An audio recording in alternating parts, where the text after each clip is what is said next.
Eventually, he went to his guru and forcefully opened his eyes because he wanted attention.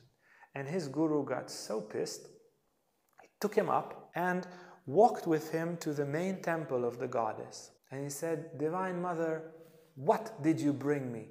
He is so annoying, this child. I'm going to throw him at you. Either you take him, and I don't want to see him again, or you fix him."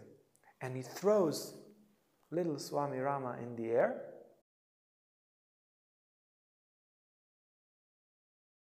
You see, if you read the yogic scriptures and all the paranormal powers described there, and you present it to somebody skeptical, they will say, well, why don't they go to the laboratory with scientists and show that they can actually do these things? Well, Swami Rama, he went to a laboratory after spending years in caves in the Himalaya with the greatest masters, and he showed. He was moving a needle and another needle, spinning them with the power of his mind in front of 12 scientists in all the rigid laboratory conditions. He could stop blood flow for parts of his body, raise the body temperature to 42, 43, get it down to 34. He could stop his heartbeats. He could create any kind of brain waves he wants at will for as long as he wants. He could do basically anything the scientists. He could read their mind, he could anticipate in advance what would be their questions. All these amazing things he could do. But he could do them because he trained. And he really, really trained. It's not easy to sit in a cave by yourself for a year in the dark and meditate all alone. Not easy. But if you do it, all these powers, they awaken. And these powers, even they were there, and Swami Rama had as part of his mission to present them, they were just a tiny part of his being. He was a true teacher, a teacher of love, and a teacher that connected this elevated tradition of the Himalayan master, both Buddhist and Hindu, both yogis and all sorts of tantrics and all sorts of masters, and brought them in a majestic way, in a royal way, to the West. In this series of lectures, we will touch the most beautiful, inspiring, amazing, mysterious stories of his life. And he had one heck of a life with all sorts of amazing, breathtaking experiences, really make your hair stand on end, that reveal also the greatness of his personality, the greatness of his guru, and the greatness of the guru of his guru, and these amazing, amazing beings that are still there in the Himalaya, in caves, and do all sorts of extraordinary things. So yeah, I'm very eager. I have 100 of stories in my head, but we will start from the beginning. How Swami Rama was born. Swami Rama's father was a quite wealthy man with fields and a certain position, and his wife was a very wonderful woman. They were already quite old. And as they were bringing in a sadhu, a yogi, to their house, as was the custom, because the sadhus are often beggars, so they brought him in and they let him eat.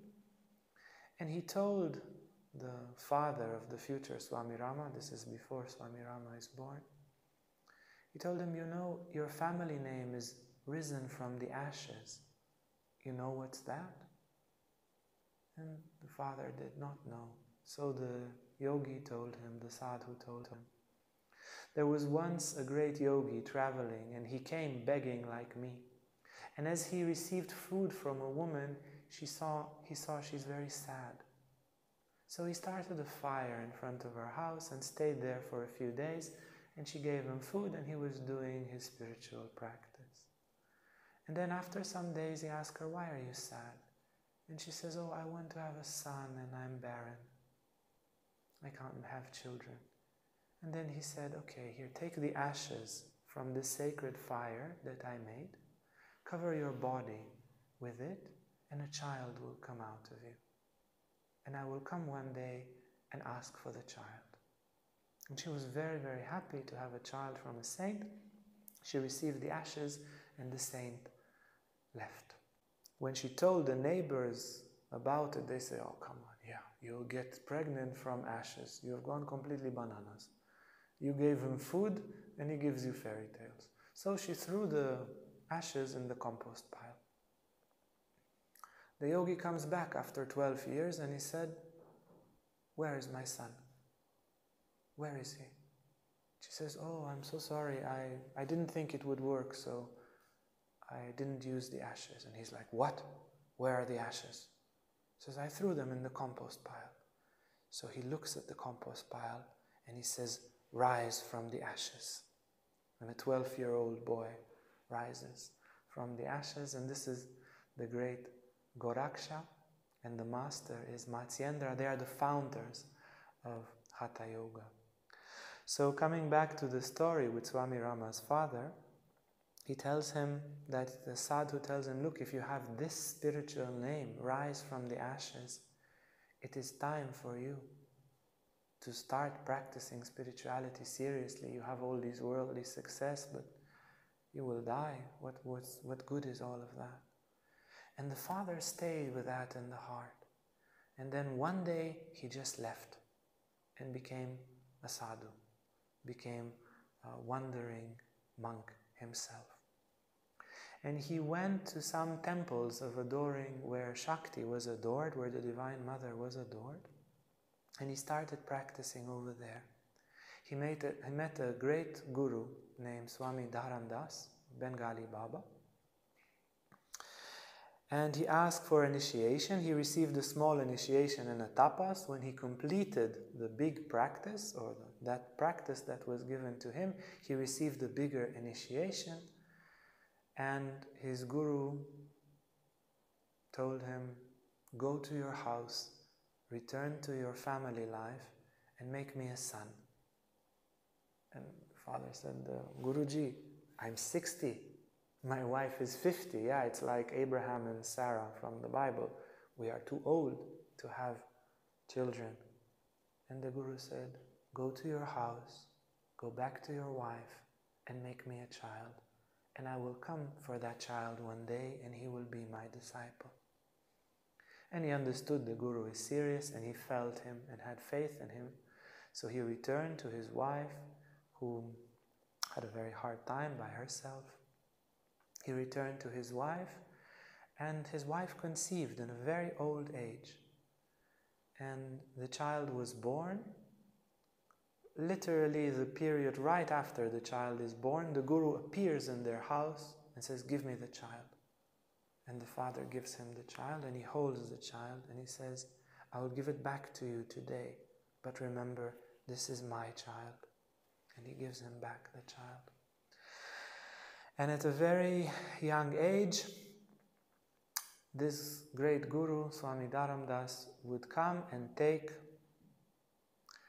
little Swami Rama and would take him with him to the Himalayas. So he would walk with his disciples, all of them like 80 or 90 years old, great yogis with all their rastas like that, and a little boy. And he loved that little boy, and that little boy loved him. Swami Rama was a special boy, but a boy. And he would really have a wish for attention, for games, for sweets. And none of the other sadhus, none of the other yogis in that company had the same need. So he would drive them crazy.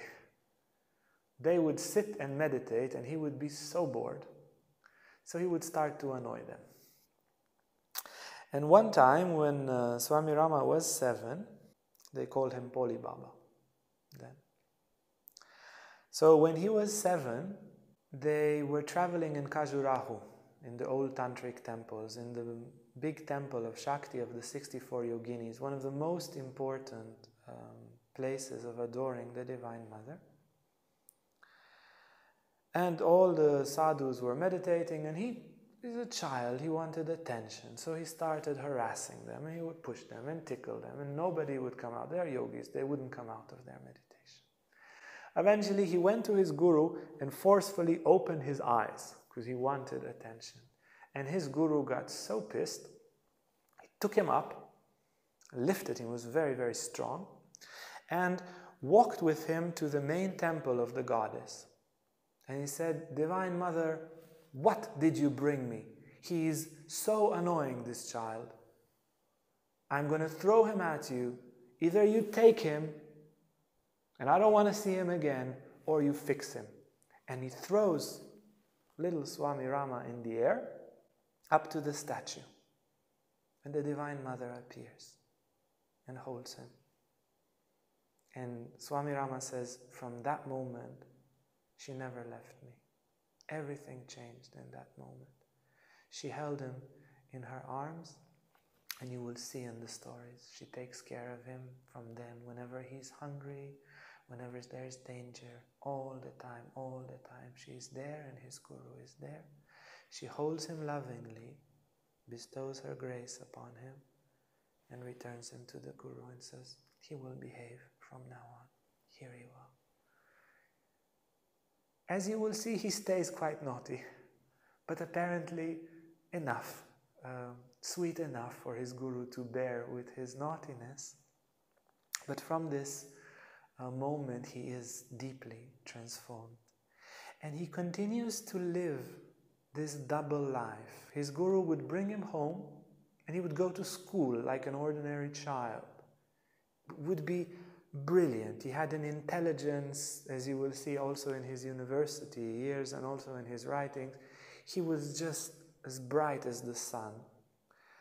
And then one day the guru would come and boom, come on, we sleep in a cave, we walk up the snow, we walk in avalanches, we sit and meditate next to crocodiles, everything. He was fearless because his guru was with him. And already at a very young age, he had enough psychic power to train a bear. So he would walk around, and he had his little bear friend. And the bear loved him, and he loved the bear. And the bear could feel the saintly nature of this little boy. And the little boy really enjoyed playing with the bear. The guru called him the little bear charmer. But so great was his psychic power already as a young child. So this is our sweet introduction about Swami Rama and his childhood, and we will continue to explore some wonderful episodes of his life. If you want to read, Living with the Himalayan Master is very good, but he guided the writing of this book.